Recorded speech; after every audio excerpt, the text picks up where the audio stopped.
नमस्कार, मी कादंबरी जाधव आणि स्वागत आहे तुमच्या सर्वांचं माझ्या यूट्यूब चॅनलमध्ये. आपण भगवद्गीतेतील श्लोकांचा अभ्यास करत होतो. आपला अर्जुन विषाद योग पूर्ण झालेला आहे आणि सांख्य योग मधले आपले 37 श्लोक पूर्ण झालेले आहेत. आज आपण पाहणार आहोत 38वा श्लोक. सुरू करूयात. राधे राधे म्हणून. सुख दुःखे समे कृत्वा लाभा लाभो जय जयो तथा युद्धा युजस्व न एवं पापम अवाप्स्यसी. म्हणजे सुख अथवा दुःख, लाभ अथवा हानी, जय अथवा पराजय याचा विचार न करता तू युद्धासाठी म्हणून युद्ध कर.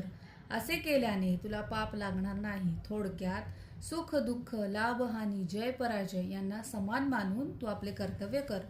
भगवान श्रीकृष्ण अर्जुनाला म्हणतात, अर्जुना तू युद्धासाठी म्हणून युद्ध कर, कारण हे युद्ध व्हावे ही माझी इच्छा आहे आणि माझ्या या कार्यामध्ये सुख अथवा दुःख, लाभ अथवा हानी, जय अथवा पराजय यांसारख्या विचारांना अजिबात थारा नाही. कर्म हे प्रेमाने आणि ईश्वराला अर्पण करून करणे म्हणजे ही दिव्य भावना आहे. सामान्यपणे आपण जी इंद्रिय तृप्ती करता सत्वगुणी म्हणजे जी कामे शांत, चांगली आणि शुद्ध असतात, पण तरी त्यात थोडा स्वतःचा आनंद किंवा फायदा असा स्वार्थ लपलेला असतो, अशी कार्य.